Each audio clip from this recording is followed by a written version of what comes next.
All right, Ronan MMA, welcome back to the channel. Now, over the weekend, Anthony Smith not only took a physical beating in his fight with Ryan Spann, and yes, he scraped by a decision victory, but he definitely was the one that acquired more damage throughout that fight. His eye was an absolute mess, okay? So he did acquire some physical damage, but not just that. He acquired some emotional damage to go with it because Alex Pereira gave this guy an absolute verbal lashing, a systematic breakdown of Anthony Smith's career, essentially. It was absolutely ruthless, and he did it in the most calm fashion I have ever seen any fighter diss anybody for that matter. Now, Alex Pereira is not one to typically trash talk back and forth with guys, even in both his press conferences with Israel Adesanya, who was a guy that he had history with in the past. He didn't really shit talk a whole lot, okay? But he went after Anthony Smith and his career, and holy mother of God, it was brutal, dude, okay? I'm going to play it for you, but keep in mind, okay, it's in Portuguese, so if you're just listening, you're not really going to know what he says. I will sum it up after the fact, O but cara, e aí o cara tem que falar umas besteiras pra aparecer na mídia, né? E às vezes, pô, às vezes eu falei assim, eu não sei por que ele fala mal de mim, mas eu começo aqui, né, pensar um pouco, né? Bom, um cara que chegou aí recente na organização, né, com esse sucesso todo, graças a Deus, né, graças ao meu trabalho, né, sempre fazendo as coisas certas, para que tudo aconteça da forma que está acontecendo, né, pô, o cara fica frustrado, né, eu chego aí, pô, já ganhando uma grana boa, pô, disputando cinturão, pô, aí, agora outra categoria, aí todo mundo começa a olhar pra mim, e o cara não sai dessa daí, ele tem que ficar comentando, né, sobre lutadores, falando mal, para que apareça, né, e, sei lá, isso dê uma visão melhor para ele, né, visão melhor, assim, que as pessoas olhem ele, né, mas qual a visão que as pessoas vão ter desse cara? Se tem um cara fazendo algo de bom e um cara só criticando, essas pessoas que estão olhando isso, elas não são idiotas. Elas vão ver que é um cara frustrado, entendeu? Porque quem fala mal de mim é cara do tipo que nem Anthony Smith, né? Um cara veterano, que não conseguiu nada, né? Tá lutando ali, porra, numa situação bem complicada, ou o cara que tá lá embaixo ainda, mas pessoas melhores, assim, que estão bem, eu não vejo falando de mim, entendeu? Só são pessoas que estão abaixo, entendeu? Ou pessoas que tentaram e não conseguiram, pessoas frustradas, que nem o Anthony Smith. É isso. Bom, eu não gosto de fazer, né, isso, né, vir aqui e falar mal das pessoas. Na verdade, não tô nem falando mal, só tô falando a realidade. Mal essentially, Alex Pereira just said that Anthony Smith is a jealous, bitter little bitch who is extremely envious of all of the success that Alex Pereira has acquired in such a short amount of time in the UFC, not to mention his championships in kickboxing. Okay, dude, I swear to God, put a beat behind it and call it CHAMA. He absolutely destroyed Anthony Smith. And if Anthony Smith watches this, I'm very curious to see how he responds to it. Number one, I think that there's two ways he could potentially respond to it. That is, ramp it the fuck up to 11, or he's going to walk it back and say, well, I didn't really say anything all that bad about him. I was just saying what's true. I was just saying what I see as an analyst. The interviewer asked me to put my analyst cap on, and so I wasn't really trash talking. I was just kind of, saying what I see, and I didn't mean anything by it, but he definitely showed a little bit of disrespect towards Alex Pereira, but Alex Pereira went, fuck you, dude, and just went after him, okay? Talked about how he's a failure, a bitter soul, all this shit. The only kind of guys that go after him are the guys that go beneath him. He says, I've been thinking a little bit about why Anthony Smith would go after me, and I truly think it's because of my success. He said, he shit on Anthony Smith for missing weight in his when he was supposed to be the backup for Glover versus Jamal Hill. And by the way back when I did a video on that, and I got fucking shat on in the comments by Anthony Smith fanboys, and I thought it was very unprofessional that you're getting paid to go make weight as a backup for a championship fighter, but instead you miss weight. Do you know what I mean? Especially when he's a guy who's been very critical of fighters missing weight in the past, but that is behind us, okay? We're going to talk about the shit that Alex Pereira said, and look, man, because of the Portuguese, okay, and the way that the Brazilians speak Portuguese, it's very rhythmic, do you know what I mean? It's got a rhythm to it. If you were to throw a beat, just a soft beat behind Alex Pereira speaking, that would be the best fucking diss track in UFC history, okay? He, on accident, became a better rapper than Tyron Woodley simply by talking, okay? It was absolutely savage. Whenever I think of Anthony Smith, however, I never really thought of him as like a failure or that his career was a failure. I understand that he never won a title, but when you look at the record, got a ton of fights on there, right? 36 and 18, if I'm not mistaken. In total, what is that? 50 some odd fights. You know what I mean? Like, that's a long, hard record, 56 fights. And if you look at the wins and the losses, 36 and 18, the dude's got an exactly 1.0 KD ratio. Do you know what I mean? Kill death ratio, which is not bad, okay, but it's not amazing. It's not fantastic, but I never really viewed him as a failure. But after Alex Pereira's absolute verbal fucking lashing, I went and I took a deep dive into Anthony Smith's record. And when you actually look at his record and break it down by organization, you start to see that a lot of those wins, and look, dude, a lot of guys shit on guys like Khabib and Islam for padding their records with real easy fights over in Dagestan before coming over to America and fighting in these harder organizations. Anthony Smith is much of the same, man. If you take out the organization's called fucking Cornhuskers Fight Club, and no, that was not a joke. That is a real organization that Anthony Smith fought in, okay? If you take out shit like that, or the fucking Idaho Nationals or whatever, dude, and you break it down into like the legit organizations, the ones that we all know. Do you know what I mean? So out of those, he's fought in UFC, Strikeforce, and Bellator, okay? In Strikeforce, he went 2-2. Not ideal, right? A 50% KD ratio. That's not good, okay? Not good by any standard, okay? In Bellator, he went 2-0.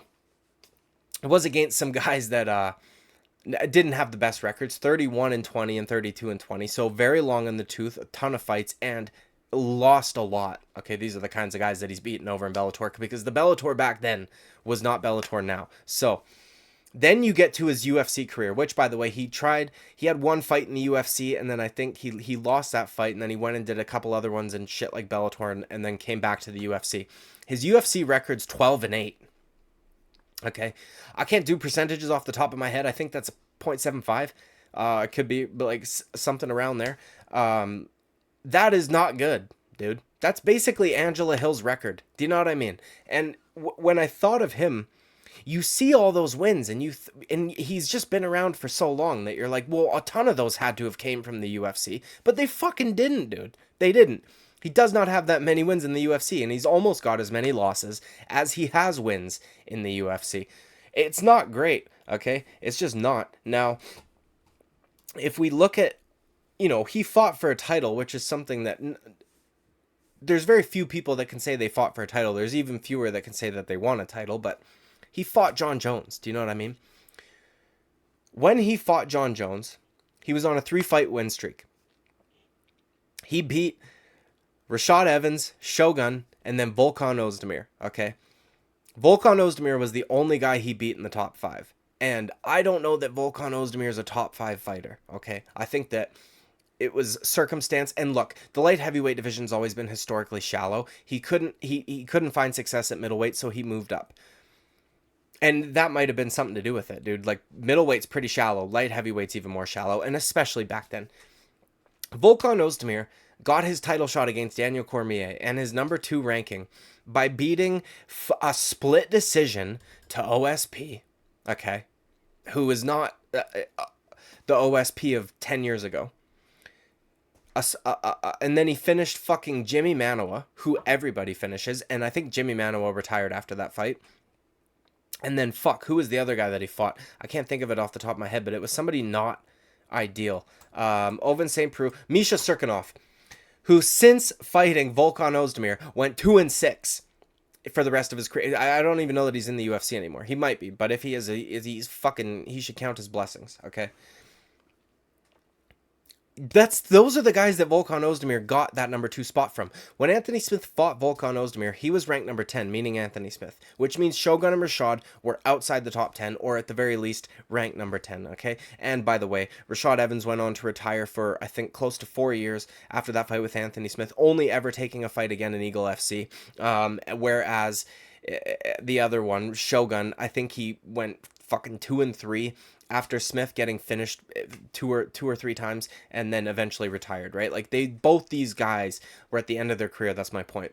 And then he fights Volkan Ozdemir, who not a victim of circumstance, but like, he benefited from it. Do you know what I mean? Jimmy Manoa, for fuck's sakes. Anyways, that's how he got his title shot. Anthony Smith has never once in his UFC career acquired a win streak more than 3. Okay, that's just never happened. He's very inconsistent. So for any Anthony Smith fans that are going to say, well, Alex Pereira got fast-tracked, while Anthony Smith had more fights in the UFC before getting a title shot, he was 7-3, so he had 10 fights. The jump that he got and the guys that he had to beat to actually fight for the title are very comparable to the guys that Alex Pereira had to fight, okay? Because while the guys that Alex Pereira fought up until Sean Strickland were not ranked up in the top 5, it's essentially almost the exact same scenario, okay? The only difference is that on the 4th fight, where they both got to fight for a title, Alex Pereira won, okay? I truly, like, Alex Pereira kind of hit the nail on the head. Now, he said some of the same stuff that I said in my video regarding Anthony Smith, where he just kind of spews nonsense to big up himself, and because he's got to fill screen time and shit like this, he literally said these things. His video is a lot longer than what I've clipped out, by the way. You should go check it out if you're willing to listen to Portuguese and read for about 9 minutes, because there were a lot of gems in there. The dude is a fucking savage. And he even said, you know, I don't like to badmouth on the internet, but I'm not even badmouthing, it's the truth. Absolute monster this guy is. Fucking hell, dude. Anybody could say that Alex Pereira was fast-tracked and got all these opportunities given to him, but if you look at the way that Anthony Smith got his title shot, it was essentially the same thing. Do you know what I mean? Whereas Alex Pereira, when he was given these opportunities, he made good on them. Like Sean O'Malley, getting an opportunity, but you got to make good on it. You can throw a dude in there with the best fighter in that division, and if he sucks, he's just going to get the shit beaten out of him. Do you know what I mean? Whereas Pereira went win, and won the fucking title on his 4th fight in the UFC, and then lost it the next fight, but then beat the only other guy to beat that champion immediately after in the next division up. The guy is a fucking savage. And he made a lot of good points in his video, and I just thought it was absolutely hilarious and just ruthless, man. Like, if Anthony Smith sees that, there's no way he's not a little hurt deep down inside. I'm very curious to see how he responds to it, how Michael Bisping responds to it, because both of them have desk jobs and no doubt are going to have some part of Alex Pereira fight moving forward. So it's going to be really interesting. Michael Bisping likes to big up his boy quite a bit.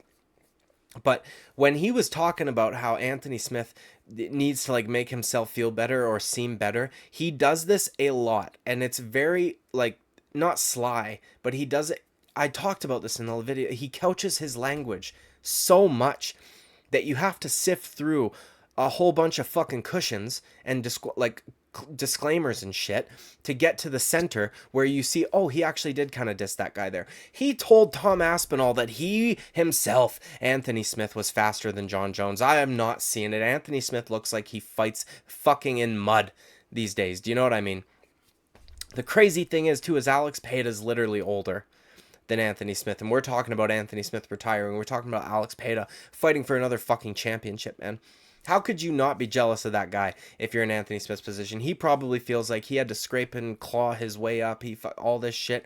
But while Anthony Smith was scraping and clawing his way up through the MMA, which back when he was, you know, starting out, was not, there weren't as many avenues to get to the UFC as there are today. There was no Contender Series. The Ultimate Fighter was probably not that easy to get on and shit like this.